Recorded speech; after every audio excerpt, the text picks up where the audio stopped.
নামাজের সময়সূচির জন্য ফার্স্ট আমরা এখান থেকে শুরু করবো। এই যে এখানে যে বাটনটা আছে 4-3 সেটা মাঝখানে যে বাটনটা ওকে বাটন, চাপ দেওয়ার সাথে সাথে আর সবসময় রিমোট আমাদের সেন্সরটা এই জায়গা থেকে এটা সোজা করে ধরতে হবে।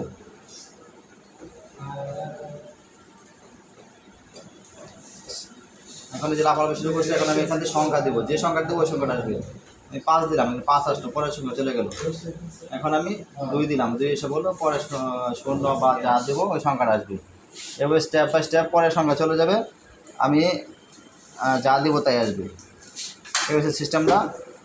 এখানে যে সংখ্যাটা থাকবে ওই সংখ্যাটা আসার পরে একবার ফাইনাল ক্লিয়ার। তার মানে এখন সেভ হয়ে গেছে, ওই যে সেকেন্ডটা চলতেছে, সেভ হয়ে গেছে। এখন কোনো কারণে আমার একটা সেভ করতে হয়, তাহলে আমি এটা নিচে যাব। যেমন আমার জোহর 1:15, তাহলে আমি 1:15 দিয়ে দিলাম। তারপরে যেহেতু আমার এটা আসর আছে 4টা, তাহলে 4টা আমি 45 দিয়ে দিলাম। এখন মাগরিব আমি 6টা দিয়ে দিলাম। এইভাবে কোনো কারণবশত আমার ভুল হয়েছে, যদি ভুল হয়ে থাকে এটা উপরে নিচে করে আমি এভাবে তখন এটা চলে এখানে যে 3-0 দিয়ে দিলাম। এভাবে আমি চেঞ্জ করব। মূলত প্রধান কাজ হচ্ছে এখন একটা সেভ করা এই পর্যন্ত শেষ হয়ে গেলে আমি ওকে দিয়ে দেবো, সেটিং কমপ্লিট। এভাবে সূচিগুলো সেট আপ করব।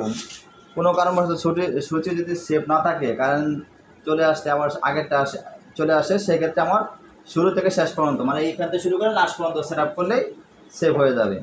সবগুলো না, কিছু কিছু ক্ষেত্রে এরকম হয়। যেমন আমি এখানে 5 দিলাম, 2 দিলাম, 4 দিলাম, 1 দিলাম, 1 দিলাম, 5 দিলাম, এভাবে আমি সম্পূর্ণটা সেট আপ করবো যদি সেভ না থাকে সেক্ষেত্রে। আর যদি সেভ থাকে তাহলে সমস্যা নেই, যদি সেভ থাকে তাহলে সমস্যা নেই, সেভ না থাকলে সম্পূর্ণ সেট আপ করবো। ঠিক আছে, এভাবে আমি সেট আপ করব সম্পূর্ণ একবারে শুরু থেকে শেষ পর্যন্ত। তাহলে আমার এটা কারেন্ট খুললেও এটা সেভ থেকে যাবে। এই সিস্টেমে আমাদের এই সূচিটা আমরা সেট আপ করবো। সূচি এখানে 5টা বাটন আর এখানে 10টা বাটন, এই 15টা বাটনের মাধ্যমে এই সূচি ওরা সেট আপ করা যায়।